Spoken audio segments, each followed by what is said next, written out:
आज से लगा लो 70 साल पहले, मेरी उम्र केवल 78 साल है, तब मैं गया था तो वहां लड़कियों का स्कूल था, स्कूल किरखल जैसे गांव में। वो आर्य समाज की दीन थी, बराबर में आर्य समाज का मंदिर। अभी जिक्र किया महाराज हरगिरी का, जो हमारे धौलपुर जिले के, मैं जानता हूं उनको। उन्होंने इतना बड़ा आंदोलन चलाया मास को लेकर के, साथ में सारे शराब के ठेके बंद करवाए, टिकटिंग की उन्होंने। 3 जिलों में हमारा भट्टा बैठा दिया, हमारा रेवेन्यू खत्म हो गया। एक शादी में मैं गया था, हमारे मंत्री जी के यहाँ से बारात गई थी, किशनपाल जी के यहाँ से। बारात इंतजार करती रही, यहीं के लड़के थे फरीदाबाद के, कि बैंड तो है ही नहीं, बैंड बाजा नहीं तो बारात कैसे चढ़ाए। उसने कहा महाराज जी को पता लग गया बारात कुछ भी सके, ढोल तो बजेगा ही नहीं, बैंड बाजा तो बजेगा ही नहीं। अगर पता लग गया महाराज फिर उसके चेलों को बारात की पिटाई भी हो सकती है, इसलिए जल्दी चलो, झड़प करके फेरे ले। तो ऐसी सामाजिक शक्तियां भी हैं समाज में, आज भी हैं। मैं कहना चाहता हूं इस सारे बदलाव में मैं समझता हूं कि अभी 30% अंतर है। आज भी मैं देखता हूं मध्य प्रदेश और राजस्थान में शिक्षा की इतनी भारी कमी है हमारे समाज में कि रोना आ जाता है। सभी साथियों को मेरा नमस्कार। आजादी से पहले जो परिस्थिति थी वो हमने देखी तो नहीं, लेकिन जो उसके परिणाम थे वो देखे। परिणाम ये थे कि इस देश में अनाज भी बाहर से आ रहा था। शिक्षा के नाम पर गांव में जैसे स्कूल थे वो सब जानते हैं। और मैं तो ये कह सकता हूं कि सरकार अपहाज थी, इसलिए समाज के बड़े बड़े लोगों ने, चाहे शहर हो, पहले शहरों में शुरू हुई फिर गांव में शुरू हुई, अपने रिसोर्सेज से स्कूल बनाए। धीरे धीरे समय बढ़ा और जिसको हम विज्ञान टेक्नोलॉजी कुछ भी कहें, उसकी बदौलत देश कम से कम अनाज में निर्भर हुआ, लोगों को राहत मिली। और मैं ये कह सकता हूं रोजगारी गरीबी एक ही सिक्के के दो पहलू हैं। अगर आदमी को रोजगार मिल जाए, कमाने का साधन मिल जाए, तो उसकी गरीबी अपने आप दूर हो जाती है। तीसरी बात जो सबसे बड़ा बदलाव आया वही कि जैसे जैसे हम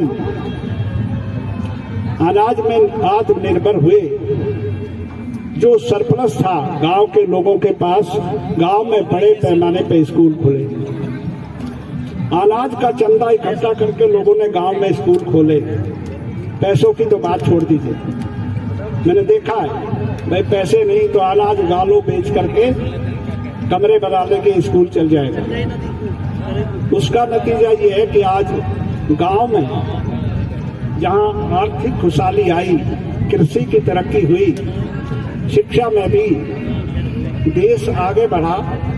हालांकि जितना देश आगे बढ़ा हमारा समाज उतना आगे नहीं बढ़ सका, क्योंकि इतिहास और राजनीतिक झरोके के चलते हमारा समाज, जो अगला विषय है डिनोटिफाइड ट्राइब का, उन कानूनों के चलते हम लोग मेन स्ट्रीम से हटकर ऐसे जंगलों में जा बसे, नदियों के किनारे पशुपालन का ही मेन धंधा था, जहां हम हर चीज से वंचित रहे। आज भी है, जहां से यमुना शुरू होती है नदी, वहां से लेके जहां यमुना खत्म होती है, ज्यादातर दोनों तरफ गांव गुजरों के मिलेंगे। गंगा की हालत भी यही है, चंबल नदी की भी हालत यही है। और वहां क्यों गए? केवल पानी की तलाश में। हमारे बुजुर्ग इतने समझदार थे, हमें पशुपालन करके अपना जीवन बसर करना है, तो वहां चलो जहां पानी है, और पानी है तो चरागाह भी मिल जाएगा। आज उन इलाकों में जितनी रोशनी जानी चाहिए थी, जितना विकास जाना चाहिए था, वो नहीं पहुंच पाया, लेकिन फिर भी पहुंचा है। अंकल, एक सवाल पूछती हूँ मैं आपसे। आपने जब अपना सामाजिक जीवन शुरू किया तब तो गांव में स्कूल भी बहुत कम होंगे और हायर एजुकेशन इंस्टीट्यूट तो होंगे ही नहीं, तो कितना % आपको लगता है कि आप बढ़े हैं? और स्त्री शिक्षा की स्थिति तब आज से 40 साल पहले और आज में कितना फर्क आपको लगता है? मैं वो बताता हूँ। मेरे पिताजी हाई स्कूल पास थे, जो कि पूरे जिले में, मुजफ्फरनगर जैसे जिले में हाई स्कूल ही थे, उससे आगे के स्कूल नहीं थे। तो ये सन 32 की बात है। और अगर 11th 12th पास करना है तो मेरठ जाना पड़ता था। और ऐसी स्थिति आई कि उनको 12th के बाद पढ़ाई छोड़नी पड़ी। मेरठ से भी छोड़ आए क्योंकि वहाँ हिंदू मुस्लिम दंगे हो गए। हम जब पढ़ना शुरू किया तो इतना जरूर था कि आसपास के कस्बों में हाई स्कूल, इंटरमीडिएट कॉलेज थे और मुजफ्फरनगर, बड़े बड़े शहरों में, बड़ौत में, शामली में, गाजियाबाद में, सब जगह डिग्री कॉलेज खुल गए। और सबसे बड़ी बात यह कि ये सारे कॉलेज समाज के सहभ्रांत लोगों ने चंदा इकट्ठा करके खोले थे। आज भी मैं देख रहा हूं ये प्रचलन, और इसमें सबसे बड़ा हाथ आर्य समाज का था। उन्होंने मोटिवेट किया लोगों को स्कूल खोलने के लिए। हमारे भजनी हुआ करते थे, 4 भजनी, मैं उनका नाम जानता हूं, उनकी रागनी मैंने सुनी। उनको बुलाया जाता था गांव में स्कूल खोलना तो भैया लक्ष्मी चंद का सांग कर लो, पृथ्वी सिंह बेधड़क की रागनी का प्रोग्राम कर लो, मान सिंह जावले वाले का प्रोग्राम कर लो, तो आएंगे, रागनी सुनाएंगे, लोगों से चंदा मांगेंगे और गांव में 2 कमरे बन जाएंगे। ये मैंने देखा जब मैं छोटा सा, मैंने सुने सबके साथ। ये बात है सन 50 से लेकर सन 60। आज परिस्थिति थोड़ी सी बदली है और जहां जहां उसकी किरण पहुंच गई। मैं आर्य समाज के उस प्रचार की कहता हूं जो शिक्षा के लिए उन्होंने फैलाया, और जो कुछ जहां समाज के ऐसे सेंसिटिव लोग थे जो उस बात को पकड़ गए कि ये अच्छी चीज है, या उन्होंने बराबर के गांव में देख लिया, देखो यहाँ स्कूल खुला था, यहाँ बच्चे पढ़ने में। मुझे याद है किरछल एक गांव है बावली के पास, वहां मैं जब छोटा सा था, आज से लगा लो 70 साल पहले, मेरी उम्र केवल 78 साल है, तब मैं गया था तो वहां लड़कियों का स्कूल था, स्कूल किरछल जैसे गांव में। वो आर्य समाज की देन थी, बराबर में आर्य समाज का मंदिर। अभी जिक्र किया महाराज हरगिरी का, जो हमारे धौलपुर जिले के, मैं जानता हूं उनको। उन्होंने इतना बड़ा आंदोलन चलाया मास को लेकर के, साथ में सारे शराब के ठेके बंद करवाए, टिकटिंग की उन्होंने। 50 लाख लोग गए, शराब के ठेके के बाहर बैठ के बंद कर दिया। सरकार कुछ नहीं कर सकी। मुख्यमंत्री ने आके खुशामद की कि तुमने 3 जिलों में हमारा भट्टा बैठा दिया, हमारा रेवेन्यू खत्म हो गया। एक शादी में मैं गया था, हमारे मंत्री जी के यहाँ से बारात गई थी, किशनपाल जी के यहाँ से। बारात इंतजार करती रही, यही के लड़के थे फरीदाबाद के, कि बैंड तो है ही नहीं, बैंड बाजा नहीं तो बारात कैसे चढ़ाए। उसने कहा महाराज जी को पता लग गया बारात कुछ भी सके, ढोल तो बजेगा ही नहीं, बैंड बाजा तो बजेगा ही नहीं। अगर पता लग गया महाराज फिर उसके चेलों को बारात की पिटाई भी हो सकती है, इसलिए जल्दी चलो, चढ़त करके फेरे ले। तो ऐसी सामाजिक शक्तियां भी हैं समाज में, आज भी हैं। मैं कहना चाहता हूं इस सारे बदलाव में मैं समझता हूं कि अभी 30% अंतर है। आज भी मैं देखता हूं मध्य प्रदेश और राजस्थान में शिक्षा की इतनी भारी कमी है हमारे समाज में कि रोना आ जाता है। गांव में प्राइमरी स्कूल से आगे, बहुत गांव में प्राइमरी स्कूल से आगे नहीं है। हमारे यहाँ कोई स्थिति ऐसी नहीं है उत्तर प्रदेश में, लेकिन राजस्थान में कोई भी, हमारे यहाँ तो 40 से ज्यादा, मेरे पास लिस्ट है, 40 से ज्यादा समाज के लोगों ने पैसे इकट्ठे करके स्कूल बनाए। डिग्री कॉलेज हैं, 5 डिग्री कॉलेज बनाए। कुछ ऐसे नाम आप शेयर करिए जिन लोगों ने शिक्षा के क्षेत्र में बड़ा योगदान दिया हमारी कम्युनिटी में मैं सबसे बड़ा नाम मानता हूँ प्रिंसिपल साहब मुल्तान सिंह जी, जिन्होंने रामपुर कॉलेज शुरू किया। वो खुद अपने जमाने में BA पास कर गए और एक बड़े जमींदार थे राय बहादुर। उस जमाने में राय बहादुर अगर चिट्ठी लिख देता था कमिश्नर को तो नौकरी मिल जाती थी। एक उनका दोस्त जाट था शेर सिंह मुल्तान सिंह, दोनों BA पास करके उनके पास पहुंचे, राय बहादुर मामराज सिंह के पास। वो शामली के बड़े जमींदार थे। उन्होंने कहा साहब हमारी चिट्ठी लिख दीजिए कमिश्नर को, नौकरी मिल जाएगी। तो वो बड़े विद्वान आदमी थे। उन्होंने कहा मैं स्कूल खोल रहा हूं मुजफ्फरनगर में, तुम दोनों उसमें टीचर हो जाओ। क्या करोगे, कहीं पटवारी बन के क्या करोगे? और उन दोनों को ले जाकर मुजफ्फरनगर में टीचर लगा दिया। उन्होंने 5 साल वहां नौकरी की दोनों ने, शेर सिंह ने, मुल्तान सिंह। फिर उनके दिल में क्या ज्वाला आई, कहने के हम अपना स्कूल खोल लेंगे।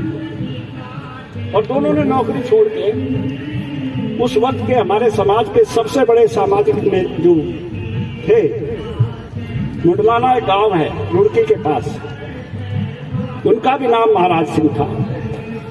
वो हमारी कौम के उस वक्त के बड़े विद्वान आदमी थे। हाई स्कूल पास पे पता नहीं कहाँ से पढ़ के आए, देहरादून पास पढ़ता था। वो उनके पास पहुंचे, उन्होंने कहा आप कुछ हमारी मदद कर दो तो स्कूल खोल लें। उसने कहा तू अपने गांव में खोल, नारसन में खुला हुआ स्कूल। और मुल्तान सिंह जी को कहा तुम रामपुर में खोल, सहारनपुर में खोल लो। तो सहारनपुर में स्टेशन के सामने ऐसी झोंपड़ी डाल के पहला गुर्जर स्कूल खुला। उसके बाद लोगों को शर्म आई, कर गई तो इस झोंपड़ी में बैठा गुर्जरों का जिला।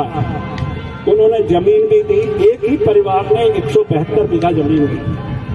भूपेंद्र जो हैं रामपुर वाला, अब मैं डिटेल में नहीं जाना चाहता। उन्होंने कहा जमीन हम दे देंगे। उनकी एक ताई थी, वो विधवा हो गई थी। का फोन आ रहा है। उसने कहा मुझे जमीन का क्या करना, मेरे भाई आए मांगने। सारी जमीन उसने अपने नाम की 172 बीघे जमीन स्कूल को दे दी। उसमें आज समाज का सबसे बड़ा इंस्टीट्यूशन, एजुकेशन इंस्टीट्यूशन खुला हुआ है। उसमें 5 कॉलेजेस हैं अलग अलग, कॉमर्स का कॉलेज अलग, एग्रीकल्चर का। मुल्तान सिंह जी वहाँ प्रिंसिपल लगे, उन्होंने उस संस्था को बढ़ाया। तो महाराज सिंह और मुल्तान सिंह दोनों का नाम ये कह सकता हूँ, उनका इनिशिएशन था। उसके बाद उसकी नकल दादरी में भी हुई, उसकी नकल नवाना में भी हुई। नवाना का स्कूल पिछड़ गया, हायर इंटर कॉलेज के बाद आगे नहीं बढ़ सका। लेकिन दादरी में भी लोगों ने बहुत अच्छा प्रयास करके 5 कॉलेज आज वहाँ भी बने थे। नवाना में भी हम लोगों ने बहुत धक्का मुक्की करके, मोटिवेट करके लोगों को किया। तो वहाँ भी अब पोस्ट ग्रेजुएट कॉलेज एग्रीकल्चर में शुरू हो गया है, उसी इंटर कॉलेज की जगह। तो ऐसे उदाहरण हैं, लेकिन दुर्भाग्य है वो सारे लोग अशिक्षित थे जिन्होंने ये इतने बड़े बड़े अचीवमेंट किए। वो बहुत ज्यादा पढ़े लिखे नहीं थे जिन्होंने स्कूल बनाए, कॉलेज बनाए। चिरौड़ी में इंटर कॉलेज बना, उसके कितने बच्चे चीफ इंजीनियर से रिटायर हुए। हालांकि अब बैठी है टीम, अभी इन लोगों ने भी वहां डिग्री कॉलेज बना दिया, उसके बिल्कुल मिला हुआ। लेकिन समाज में ऐसा नहीं, प्रयास हो रहे हैं। लेकिन मध्य प्रदेश और राजस्थान मैंने ढूंढा है, एक बहुत मुश्किल से राजस्थान में मेरे एक व्यक्ति थे, गार्ड साहब, हमारे गुजर महासभा के वहां के अध्यक्ष थे और वो जिला परिषद के चेयरमैन भी थे। मैंने कहा गार्ड साहब कुछ भी कर लो, कुछ भी बन जाओ, आप प्रधानमंत्री बन जाओ, राष्ट्रपति बन जाओ, उसका कोई मतलब नहीं मेरे लिए।